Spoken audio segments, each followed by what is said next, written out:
Hello friends, good evening. तो आज हम लोग पढ़ेंगे पॉलिटी में राज व्यवस्था।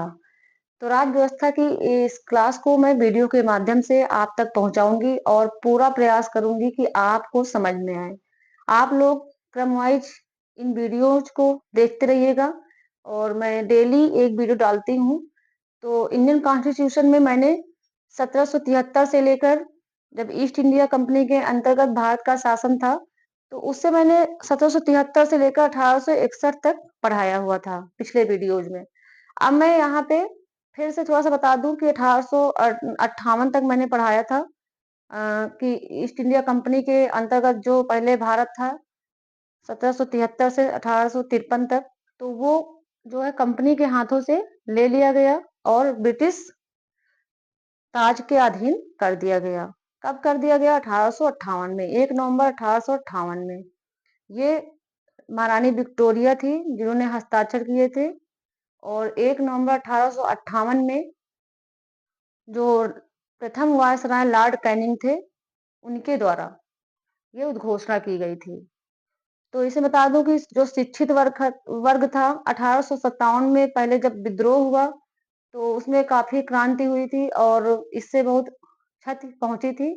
तो इससे बहुत ज्यादा उग्रवादी क्रांतिकारियों के अंदर बहुत ही भड़क पैदा हो उठी थी। इससे जब ये उद्घोषणा हुई, जब कंपनी के उस शासन को समाप्त कर दिया गया और ब्रिटिश ताज के अधीन कर दिया गया, यहाँ जो महारानी विक्टोरिया थी उनको भी उनके हस्ताक्षर हुए और वो भारत की साम्राज्य थी। तो इस तरह से जो हमारे लॉर्ड कैनिंग थे प्रथम वायसराय, इनके द्वारा उस घोषणा की गई। तो शिक्षित वर्ग जो था उनके द्वारा उस अधिनियम को, जो 1858 का अधिनियम था, इसके तहत उन्हें मैग्ना कार्टा कहा गया। महारानी विक्टोरिया को शिक्षित वर्ग के द्वारा मैग्ना कार्टा कहा गया। तो इस तरह से ये चला आ रहा है। अब हम 1858 के बारे में जान चुके और तो अब जब 1858 में आते हैं तो यहाँ भारत सचिव, जो मंत्रिमंडल के सदस्य और ब्रिटिश संसद और मंत्रिमंडल का सदस्य कौन होता है? भारत सचिव। भारत सचिव कौन होता है? वो एक 15 सदस्यों को उसकी सहायता के लिए नियुक्त किया जाता है। तो भारत सचिव के बारे में पहले जानते हैं। इंडियन सेक्रेटरी जो 1858 में यहाँ पे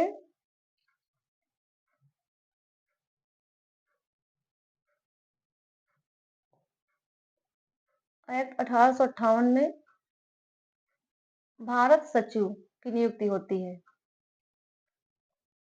एक भारत सचिव बनाया जाता है और इसको भारत सचिव जो है होता है इंडियन सेक्रेटरी, वो किसके प्रति कार्य करता है? तो ब्रिटिश संसद,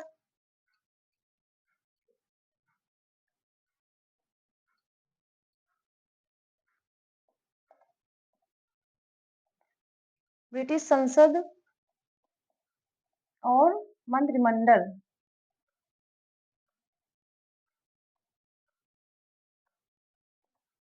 ये मंत्रिमंडल का सदस्य होता है,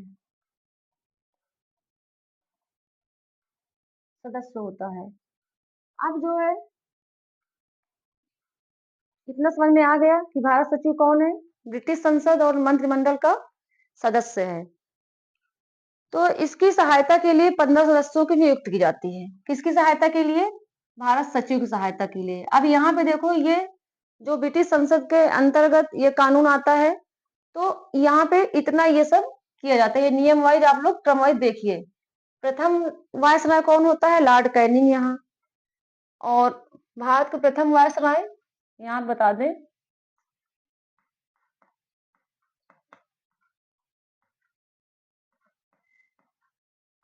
वायसराय कौन है? Lord Canning. यहाँ पे है। और पहले तो आप लोग वीडियोस देख लेंगे तो पता चल जाएगा। पहले मैंने बताया हुआ है कि जो प्रथम गवर्नर जनरल थे भारत के, वो लॉर्ड विलियम बेंटिक थे। और जो बंगाल के प्रथम गवर्नर जनरल कौन थे? वारेन हेस्टिंग्स थे। अब यहाँ पे फिर इसके बाद लॉर्ड मैकाले आए, लॉर्ड डलहौजी आए, सब ये मैंने पढ़ाया हुआ है। तो अब हम यहाँ पे बात करेंगे, नहीं तो फिर वो ध्यान भटक जाएगा। तो हम लोग जहाँ पे अपने आते हैं पॉइंट पे, 1858 में क्या हुआ, भारत सचिव, जब ब्रिटिश संसद के अधीन ये भारत भारत का शासन आया, तो क्या हुआ कि यहाँ भारत सचिव नियुक्त किया जाता है, ब्रिटिश संसद और मंत्रिमंडल का सदस्य होता है। इसके बाद प्रथम वायसराय कौन है यहाँ पे, लॉर्ड कैनिंग है। महारानी विक्टोरिया जो थी वो भारत की साम्राज्य बनी। अब यहाँ पे हम आते हैं कि इसकी जो अब इसकी सहायता के लिए, भारत सचिव की सहायता के लिए क्या हुआ, सहायता के लिए 15 सदस्यों की नियुक्ति की गई। यहाँ पे 15 सदस्य रखे गए, 15 सदस्यों की नियुक्ति हुई। और जो भारत सचिव था वो भारत परिषद की राय मानने के लिए बाध्य था। यहाँ पे भारत सचिव जो है वो अखिल भारतीय अर्थव्यवस्थाओं के बारे में, अर्थव्यवस्था के बारे में और अखिल भारतीयों की कोई भी मतलब कोई भी जो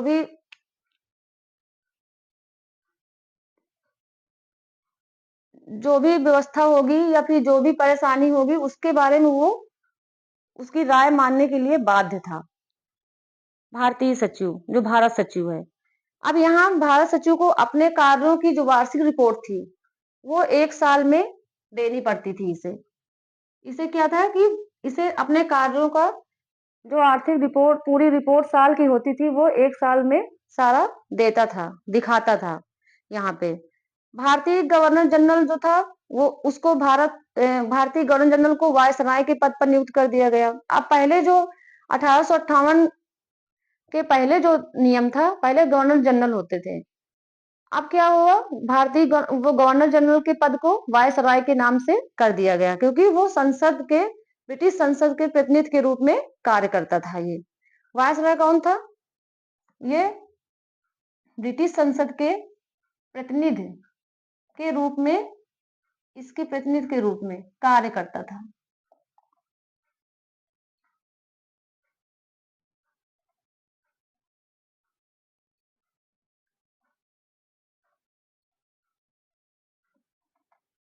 रूप में कार्य था इसका। लेकिन यहाँ पे जो वायसराय हैं और भारत सचिव, ये अभी जो इनके सदस्य हैं उनको ना तो नियुक्त कर सकते थे और ना ही उनको पद से अपने हटा सकते थे। ये अधिकार इन लोगों को प्राप्त नहीं था। यहाँ पे अभी ये ब्रिटिश सरकार को ही अधिकार प्राप्त था, मंत्रिमंडल और ब्रिटिश सरकार को। जो ब्रिटिश सरकार थी वो अपने उच्च पदाधिकारियों के जो पदाधिकारी थे उनको उसने सौंपा था ये अधिकार, कि वो अपने सदस्यों को, मंत्रिमंडल जो भी सदस्य हैं उनको वो हटा सकता था और नियुक्त कर सकता था। अब हम आते हैं 1861 में। ये सब इतना हो गया यहाँ पे। अब हम आते हैं 1861, ये जो एक्ट है 1861, 1861 ईस्वी में क्या होता है, यहाँ पे अंग्रेजों के अंदर थोड़ा सा उदार नीति अंग्रेजों ने अपनाई, थोड़ा सा लचीलापन आया। जो ब्रिटिश सरकार थी उसके अंदर थोड़ा सा लचीलापन आया यहाँ पे, और भारतीयों को शासन में शामिल करने का प्रावधान इसमें रखा गया। और अंग्रेजों ने असहयोग नीति और उदार नीति अपनाई यहाँ पे। इस तरह से इसमें गवर्नर जनरल को विधायी कार्यों और गवर्नर को, नए गवर्नर जो है लेफ्टिनेंट गवर्नर को पदों पर रखने का अधिकार मिल जाता है।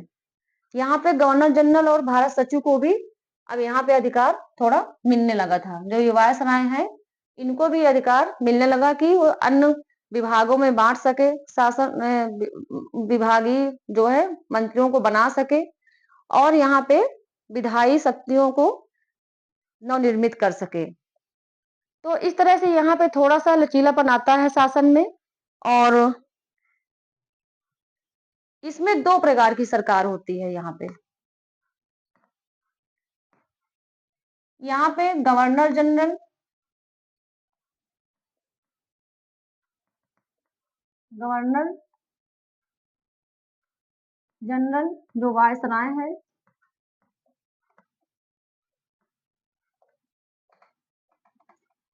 और जो भारत सचिव था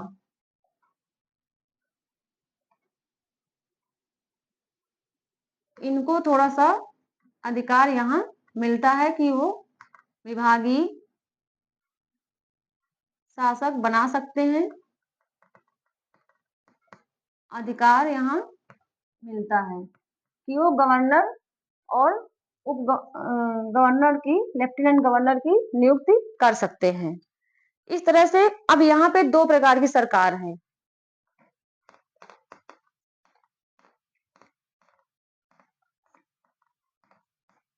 दो प्रकार की सरकार है 1861 में।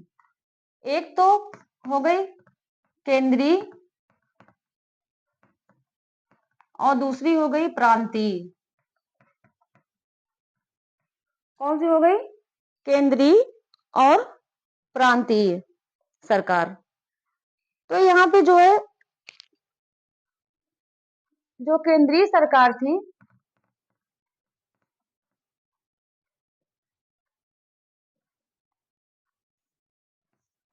केंद्रीय सरकार के अंतर्गत क्या क्या आता है कि ये जैसे वित्त और ये मुद्रा और ये सारे जो भी कार्य थे, ये केंद्रीय सरकार के द्वारा होता था। सार्वजनिक ऋण देना, वित्त, मुद्रा, डाक और धर्म, स्वायत्ता अधिकार, ये सारे केंद्रीय सरकार के अंतर्गत ये सब था। और प्रांतीय सरकार जो था अभी इसके अंतर्गत नहीं था। ये जो प्रांतीय सरकार थी इसके अंतर्गत नहीं था। यहाँ पे जो केंद्र कारणीय सदस्यों की संख्या थी, केंद्र कारणीय सदस्यों की संख्या 4 से 5 कर दी गई।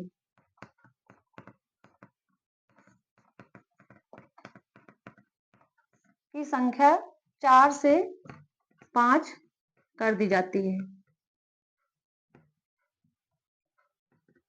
एक सदस्य को, पांचवें सदस्य को क्या बनाते हैं? विधिवेत्ता बना देते हैं। इसमें पहले भी 4 रहती थी, फिर 3 आ गई। 3 सदस्य पहले जब ईस्ट इंडिया कंपनी के अंतर्गत भारत था।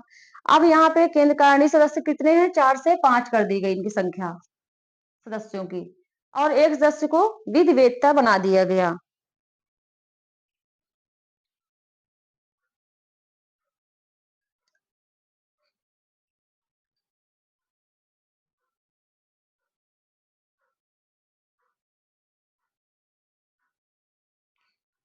अब यहाँ देखिए 1861 में क्या हुआ। अब इतना ये यहाँ पे हुआ 1861 में। थोड़ा सा सरकार जो ब्रिटिश संसद की सरकार थी उसके अंतर्गत लचीलापन का व्यवहार हुआ कि कम से कम भारतीयों को यहाँ पे शामिल करने का, थोड़ा सा ये प्रशासन में भारतीयों को शामिल किया जाए, इसका प्रावधान रखा गया और उदार नीति अपनाई गई।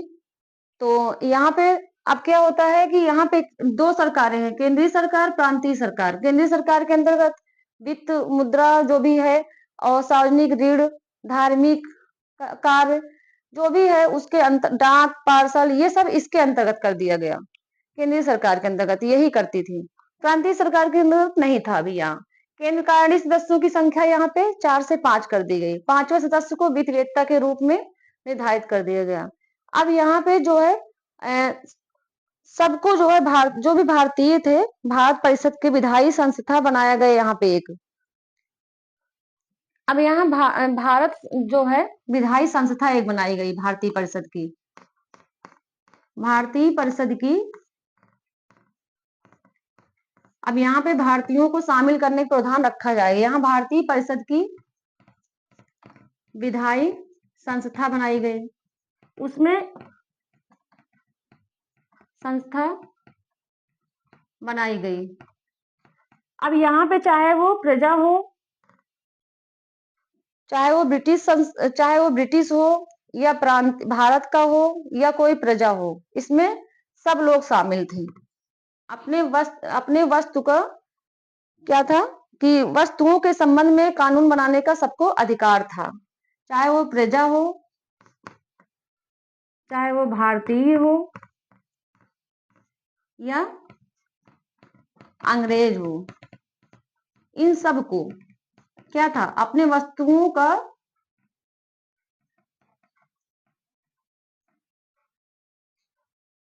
इन सबको क्या था, अपने वस्तुओं के संबंध में कानून बनाने का अधिकार प्राप्त था, प्राप्त हो गया। यहाँ पे सभी अपने कानूनों के हक में लड़ सकते थे।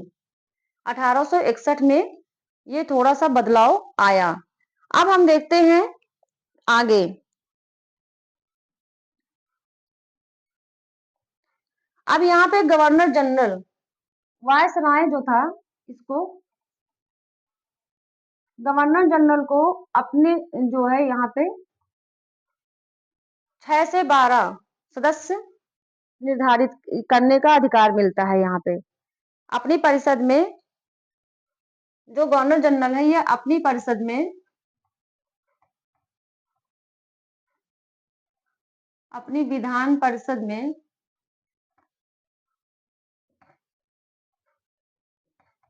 6 से 12 सदस्यों की नियुक्ति करता है, करने का अधिकार इसको मिल जाता है। 6 से 12 सदस्य रख सकता था, इसको ये अधिकार मिल जाता है। यहाँ पे 6 से 12 सदस्यों की नियुक्त करने का अधिकार यहाँ मिलता है। अब इनमें से जो थे, आधे तो गैर सरकारी थे और आधे गैर सरकारी थे। आधे सरकारी और गैर सरकारी सदस्य होते थे। तो इस तरह से 1861 में ये सब बदलाव आए कि भारतीय जो गवर्नर जनरल वायसराय था, मतलब लॉर्ड कैनिंग है यहाँ पे, तो इनको क्या है कि विधान परिषद में अब 6 से 12 सदस्यों की नियुक्त करने का अधिकार मिला और अपने जो विभाग के प्रांतों में गवर्नर, लेफ्टिनेंट गवर्नरों को नियुक्त करने का अधिकार मिलता है यहाँ पे। तो इस तरह से ये कुछ बदलाव हुए भारतीयों को, चाहे वो प्रजा हो, चाहे अंग्रेज का हो, चाहे भारतीय हो, कुछ कोई भी हो, इनको ये अधिकार मिलता है कि अपनी वस्तुओं के संबंध में कानून बनाने का अधिकार मिल जाता है। तो आगे चलते हैं हम लोग। अब हम 1862 में देखते हैं, जब ये इतना अधिकार यहाँ पे 1861 में मिल जाता है, तो यहाँ 1862 में चलते हैं। 1862 में क्या हुआ कि लॉर्ड कैनिंग ने तीन लोगों को यहाँ पे नियुक्त कर दिया। लॉर्ड कैनिंग ने किसको नियुक्त किया? 3 भारतीयों को विधान परिषद में नियुक्त किया। वो कौन थे? पटियाला के महाराजा थे,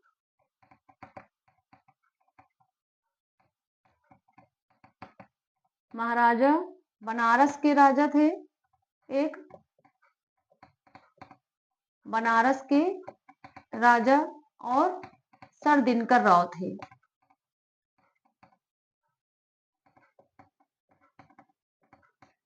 इन 3 भारतीयों को इन्होंने यहाँ नियुक्त किया विधान परिषद में। ये 3 भारतीय थे। जब इतना यहाँ लॉर्ड कैनिंग देखते हैं कितना अधिकार यहाँ मिला थोड़ा सा, तो इन्होंने तुरंत 1862 में 3 भारतीयों को यहाँ पे नियुक्त कर दिया। इनको ये अधिकार मिल जाता है और 3 भारतीयों को इन्होंने शामिल कर दिया। इतना आप लोगों को शायद समझ में आ गया होगा। तो हम नेक्स्ट चलते हैं। अब यहाँ पे लॉर्ड कैनिंग ने भारतीय विभागीय प्रणाली की शुरुआत की। भारतीय विभागीय प्रणाली की शुरुआत की यहाँ पे कि भारत के भिन्न भिन्न भागों से लोगों को यहाँ पे शामिल करने लगे और थोड़ा सा यहाँ बदलाव आया कि पश्चिम यहाँ पे उत्तर पश्चिम में सदस्यों की संख्या जो थी वो बदली गई और विभाग में भिन्न भिन्न लॉर्ड कैनिंग ने विभागीय प्रणाली की शुरुआत की। विभाग भिन्न भिन्न सदस्यों को दे दिए। इस प्रकार भारत में मंत्रिमंडलीय व्यवस्था की नींव पड़ी। यहाँ से भारत में क्या होते हैं कि मंत्रिमंडलीय व्यवस्था की नींव पड़ जाती है।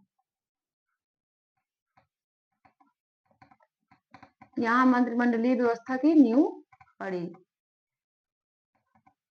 1862 में। इसके द्वारा लॉर्ड कैनिंग के द्वारा विभागीय प्रणाली का यहाँ पे प्रावधान रखा जाता है।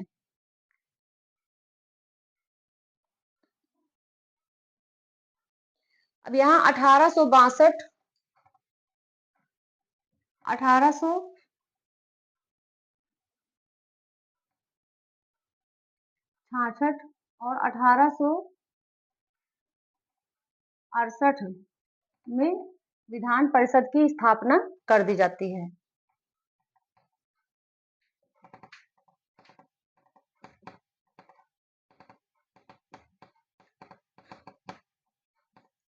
यहाँ विधान परिषद की स्थापना हो जाती है और यहाँ अब मंत्रिमंडलीय व्यवस्था की शुरुआत हो जाती है। तो इतना आप लोगों को क्लियर होगा पॉइंट।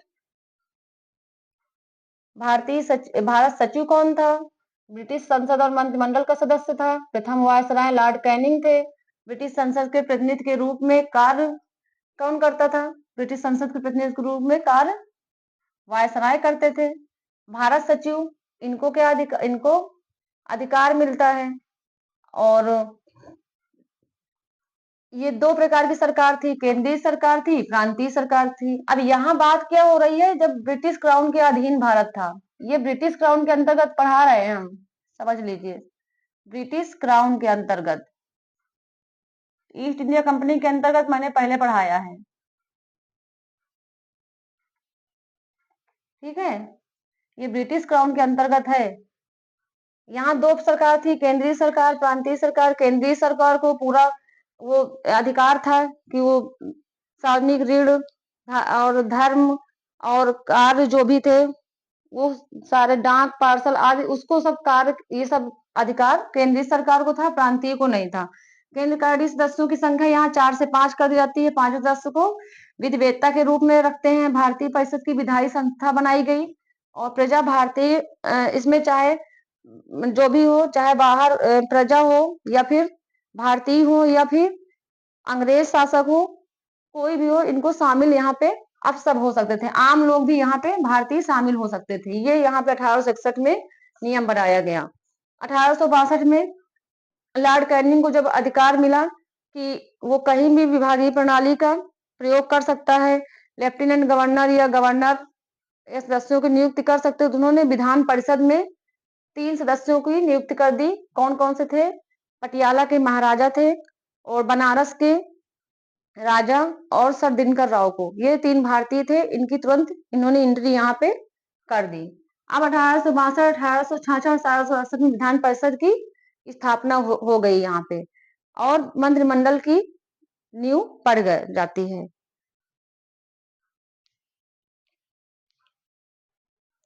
अब यहाँ 1872 में क्या होता है? ये 1862 है। 1872 ईस्वी में केशव चंद्र सेन के प्रयास से, कौन थे? ये भारतीय ही थे, केशव चंद्र सेन।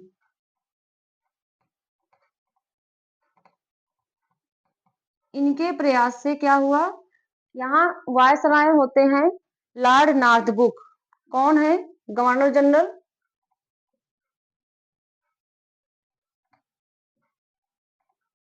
जनरल यहाँ पे थे लॉर्ड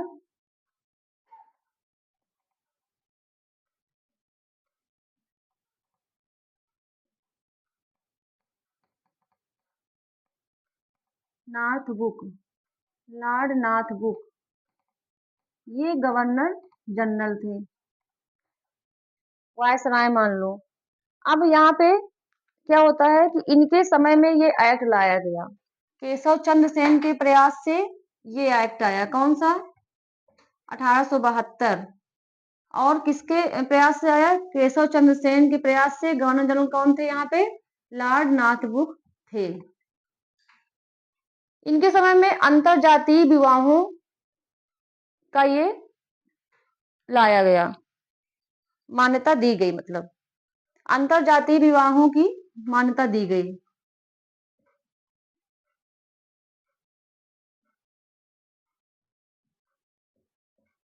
अंतर जातीय विवाहों की इस एक्ट में ज्यादा इंपॉर्टेंट ये नहीं है, लेकिन ये है कि इसको देख लीजिए।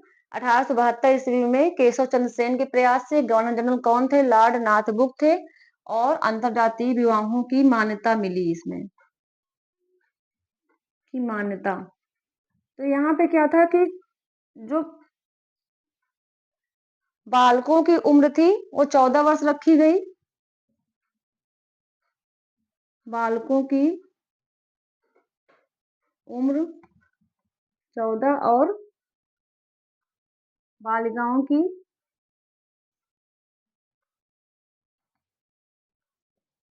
18 रखी गई। तो यहाँ बस इतना ही ये फैक्ट है कि यहाँ पे इसमें 1872 ईस्वी में केशव चंद्र सेन इनके प्रयास से ये एक्ट पारित हुआ और गवर्नर जनरल कौन थे? लॉर्ड नाथब्रुक थे। और यहाँ पे अंतरजातीय विवाहों की मान्यता मिली और यहाँ 14 वर्ष किसकी थी? लड़कों की उम्र और लड़कियों की 18 वर्ष थी। अब नेक्स्ट आता है 1876। 1876 में एक घोषणा की जाती है जो कि 1876 देख लो। 1876 में घोषणा होती है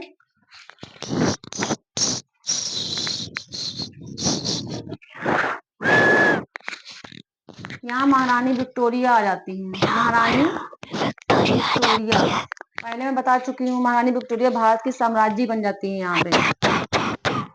विक्टोरिया जो कि भारत की साम्राज्य बनती है 1876 में।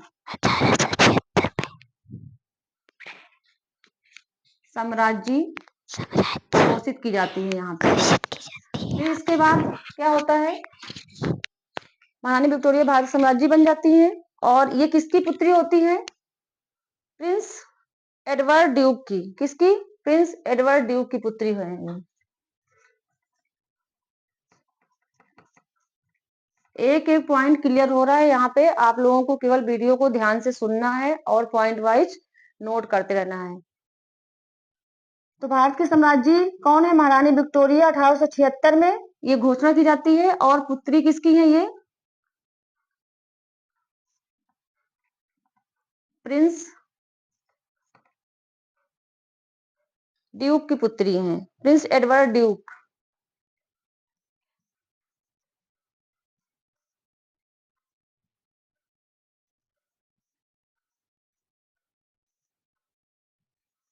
ड्यूक की पुत्री हैं। अब प्रिंस एडवर्ड ड्यूक के पिता कौन थे? तो प्रिंस एडवर्ड ड्यूक जो है वो किंग जॉर्ज थर्ड का चौथा बेटा है था।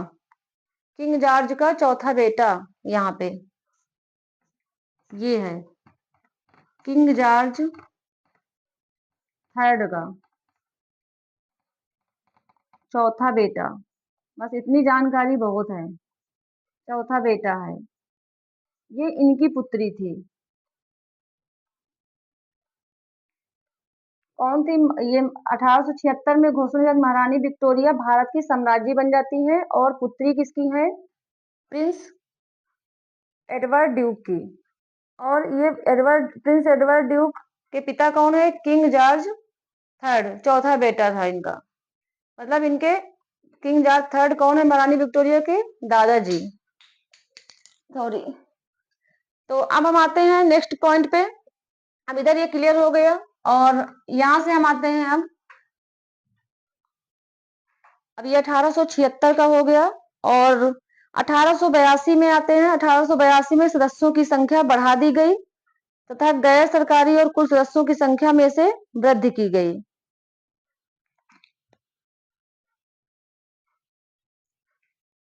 एक्ट कौन सा आता है अब?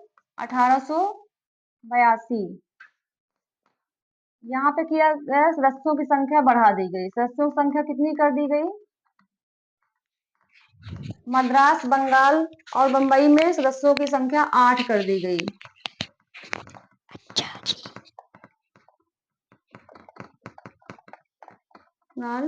बंबई में सदस्यों की संख्या 8 सदस्य कर दिए गए।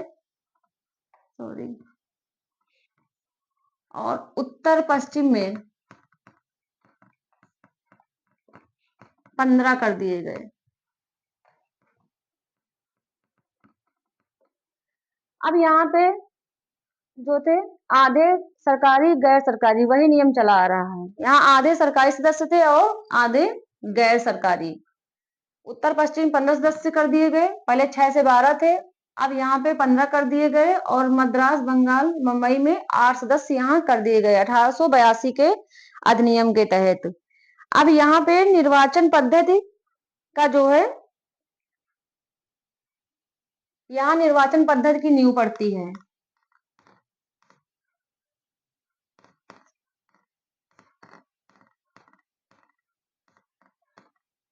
पद्धति की नींव पड़ जाती है। यहाँ पे जो निर्वाचित सदस्य थे, पहले कहाँ से होता है इनका आरंभ? 1882 में जो गैर सरकारी सदस्य थे, ये गैर सरकारी सदस्यों की नियुक्ति कहाँ से होती है?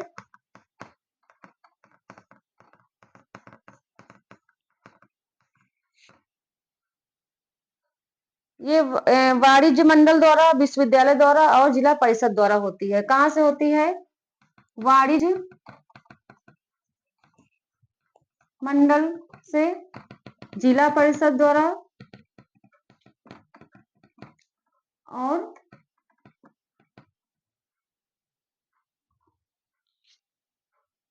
मंत्रिमंडल। यहाँ से गैर सरकारी सदस्यों की नियुक्ति होती है। ये 1882 का एक्ट है। अब यहाँ पे जो है देखो, 1882 से अब यहाँ शुरुआत भारतीयों की हो जाती है। 1872, 1876, अब 1862 में 3 जो मंत्रिमंडलीय सदस्य थे, वो उनकी नियुक्ति होती है, भारतीय थे। अब यहाँ 1882 में क्या हुआ कि यहाँ पे भी निर्वाचन पद्धति की नींव पड़ती है यहाँ पे, और गैर सरकारी सदस्यों की नियुक्ति जिला परिषद, मंत्रिमंडल और वाणिज्य मंडल से निर्वाचित होते हैं सदस्य। अब यहाँ पे क्या हुआ कि जो बजट था, बजट के बारे में 1861 में जेम्स विल्सन ने बजट पेश किया था। तो वो बजट के उसमें मुद्दा कुछ चले आ रहे थे, जो कि अभी वो मुद्दा हल नहीं हुए थे। तो यहाँ पे अब बजट को पेश करने के लिए भारतीयों को वो मिलता है थोड़ा सा कि आप लोग बजट पेश कर सकते हो, यहाँ पे उसके बारे में बातचीत कर सकते हो, लेकिन जब 6 दिन पहले नोटिस आएगी तभी वो बात बजट के विषय में कर सकते हो। तो यहाँ पे भारतीय बजट के बारे में बात कर सकते हैं, लेकिन हाँ, ऐसे प्रश्न नहीं पूछ सकते हैं, अनावरत प्रश्न नहीं पूछेंगे। और जब 6 दिन पूर्व नोटिस आएगी तो अब हम बजट पेश कर सकते हैं, बजट के बारे में बात कर सकते हैं और प्रश्न पूछ सकते हैं। तो अब इन सबसे भारतीय असंतुष्ट थे। यहाँ पे जो है अभी भारतीयों को पूरी तरह से अधिकार प्राप्त नहीं हुआ था। तो इस तरह से अब हम आते हैं, हमारा जो अगला एक्ट होगा 1909। अब इस एक्ट में 1909, इसका नाम है मार्ले मिंटो अधिनियम, मार्ले मिंटो सुधार अधिनियम। क्या नाम है इस एक्ट का? मार्ले मिंटो सुधार अधिनियम। अब यहाँ आप लोगों को शायद क्लियर हो गया होगा पॉइंट्स सारे। तो मैं पूरा प्रयास करूंगी कि आप लोगों को समझ में आता रहे और क्रम से देखिएगा। तो यहाँ पे 1909 में कौन सा एक्ट आता है? मार्ले मिंटो सुधार अधिनियम।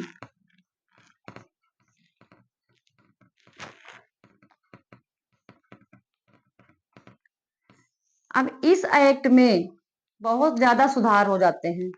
इसमें भारतीय शामिल होते हैं, भारतीयों को पूरा अधिकार मिलता है, और कई प्रकार से जो है मंत्रिमंडल में भी सुधार होता है, जो कि सदस्य निर्वाचित होते हैं। तो मार्ले मिंटो सुधार अधिनियम का नाम पहले देख लो। मार्ले कौन है यहाँ पे? मार्ले भारत सचिव हैं। कौन है? भारत सचिव। इनके नाम से इस एक्ट का नाम रखा गया। और मिंटो कौन है? मिंटो जो है वायसराय थे। कौन है? वायसराय थे यहाँ पे। जब आप लोग पूरा उसी क्रम में चले जाएंगे, वहीं पे खो जाएंगे उसमें कि 1909 में क्या हुआ, 1958 में क्या हुआ, 1961 में क्या हुआ, ध्यान से उसको देखते रहेंगे और उसके आगे इंटरेस्ट रखेंगे जानने के लिए, तो आप लोगों को इतना ज्यादा याद होगा कि कोई रोक नहीं सकता है। आप लोग याद करते रहेंगे, समझ में भी नहीं आया तो याद हो गया। तो ये कौन है? मिंटो कौन है? वायसराय हैं। समझा रही हूँ। भारत सचिव मार्ले थे और मिंटो वाइसरॉय थे, इनके नाम पर ये अधिनियम पारित हुआ। कब पारित हुआ? 1909 में। यहाँ पे क्या हुआ था?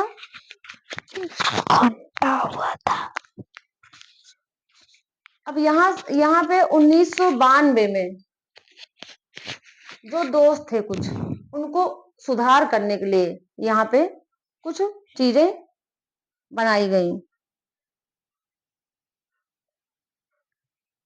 1992 में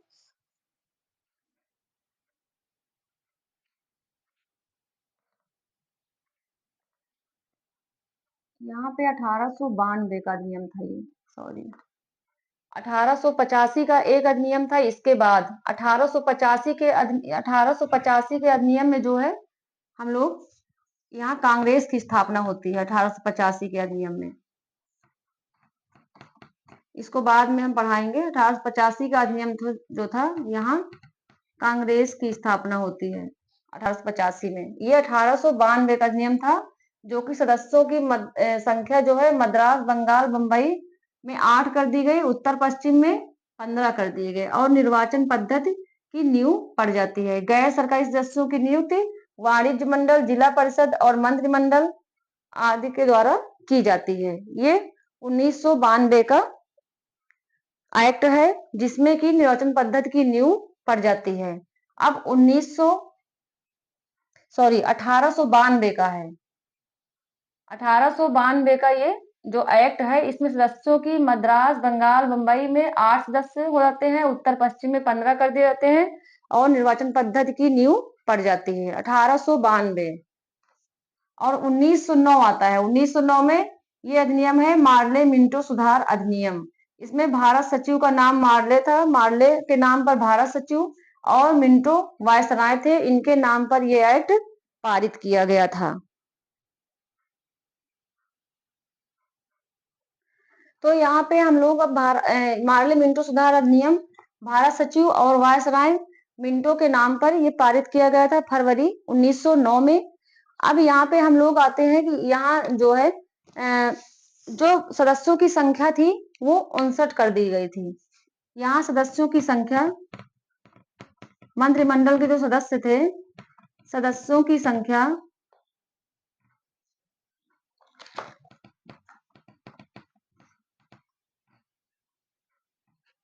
59 कर दी गई थी, जिसमें कि 37 शासकीय सदस्य थे और 32 गैर शासकीय थे। यहाँ 37 सरकारी थे और 32 गैर सरकारी थे।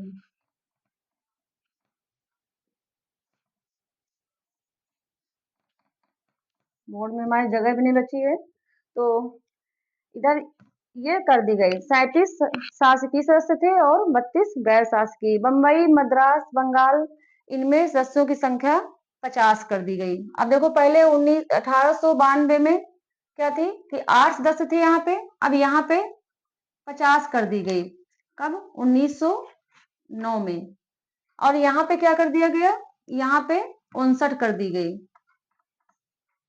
ठीक है, 1909 में। तो इस तरह से आप लोग समझ लीजिएगा कि 1892 सदस्यों की संख्या कितनी थी? 15 थी।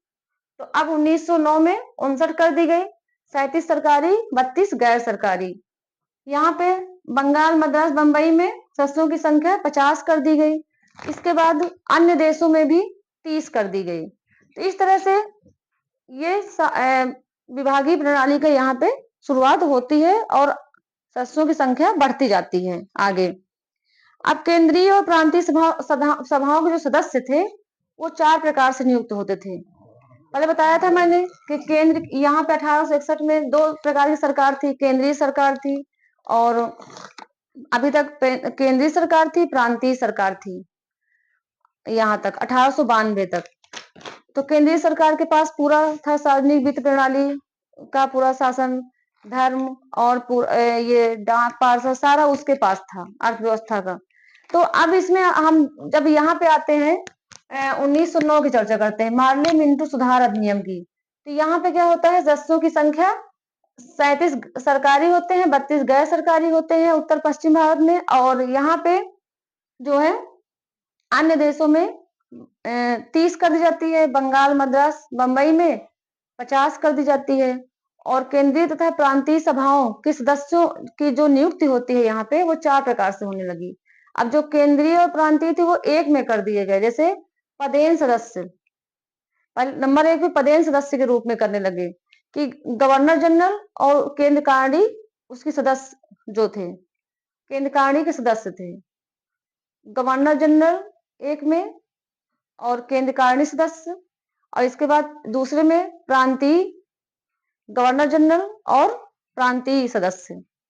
तो इस तरह से दोनों को एक में कर दिया गया, केंद्र और प्रांत को एक में कर दिया गया, निर्वाचित करने लगे उनके सदस्यों को, गवर्नर जनरल केंद्र के और उनकी कार्यकारिणी सदस्य, और प्रांत के गवर्नर जनरल और उनके कार्यकारिणी के सदस्य, वो एक में हो गया, निर्वाचित करने लगे। दूसरे में मनोनीत जो सरकारी सदस्य थे उसको निर्वाचित करने लगे, और तीसरे में खाली अलग गैर सरकारी सदस्य थे। चौथे में निर्वाचित सदस्य थे, इलेक्टेड मेंबर्स। तो ये 4 प्रकार से यहाँ पे सदस्य होने लगे। पदेन सदस्य जिसमें कि प्रांत और केंद्र दोनों हो गए, मनोनीत सरकारी सदस्य हो गए, मनोनीत गैर सरकारी सदस्य हो गए तीसरे में, चौथा इलेक्टेड मेंबर्स निर्वाचित सदस्य। तो इस तरह से 4 प्रकार से सदस्य यहाँ पे निर्वाचित होने लगे।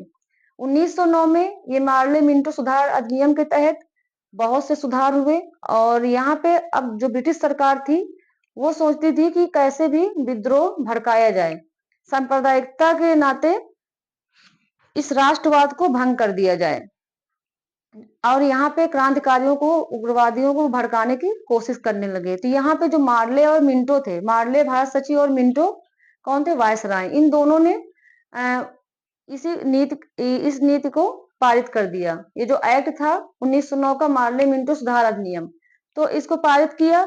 और यहाँ पे जो वोट था, मुसलमानों के लिए पृथक मताधिकार कर दिया गया। यहाँ पे मुसलमानों के लिए पृथक मताधिकार कर दिया गया चुनाव हेतु। अब 3 प्रकार से चुनाव होते थे, एक तो होता था साधारण वर्ग के लिए, एक विशेष वर्ग के लिए, और एक विशेष चुनाव होता था।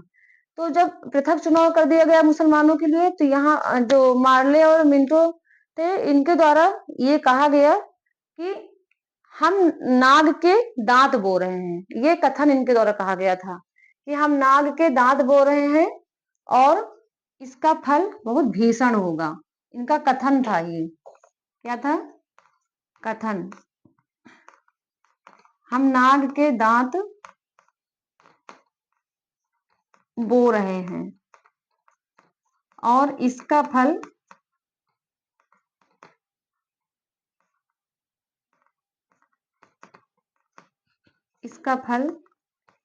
भीषण होगा।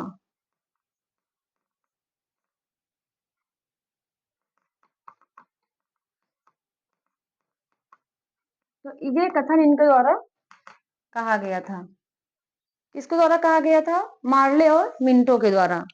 तो यहाँ पे कहने का तात्पर्य ये है कि ये लोग इतना ये अधिनियम को पारित किया और भारतीयों को शामिल करने का यहाँ पे प्रावधान रखा है, और सारे काम इनके द्वारा किए जा रहे थे जिससे कि कहीं ना कहीं भारतीयों को अधिकार मिल जाए, और बजट जो पेश होगा उसमें भी बजट के लिए अधिकार मिले, और अपने प्रश्न रखने का अधिकार मिले। तो ये सभी के अंदर कुछ न कुछ चलता था कि हमें भी यहाँ पे अधिकार मिले, और ब्रिटिश शासन के अंतर्गत जो भारत का शासन पूरी तरह से है वो खत्म हो और भारतीयों के हित में आ जाए। तो ये सुधार यहाँ पे किए गए।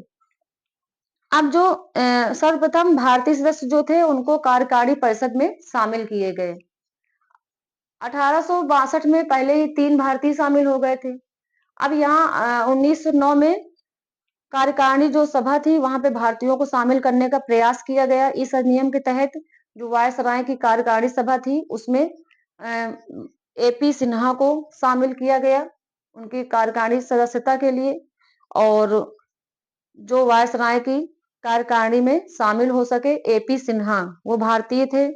और जो सबसे पहले भारतीय शामिल किए गए इसमें कार्यकारिणी सदस्य में वो थे केसी गुप्ता, सैयद हुसैन बिलग्रामी। कौन थे, केसी गुप्ता और सैयद हुसैन बिल ग्रामी, इनको शामिल किया गया। तो इस तरह से मार्ले मिंटो सुधार अधिनियम के तहत ये सब सुधार किए गए, जिससे कि भारतीयों को भी यहाँ पे जगह मिली और यहाँ पे बिल जो बजट था उसको पेश करने के लिए और उसमें प्रश्न पूछने के लिए भी अधिकार मिला। और एक भारतीय थे एसपी सिन्हा, उनको भी वायसराय जो थे, यहाँ पे वायसराय कौन था? मिंटो। मिंटो की कार्यकारिणी सभा में शामिल होने का अधिकार मिला। तो इस तरह से ये मैंने 1858 से लेकर 1909 तक ये पढ़ाया। और आप लोगों को अगर ये वीडियो पसंद आए तो कमेंट जरूर करिएगा और बने रहिएगा लगातार वीडियो में।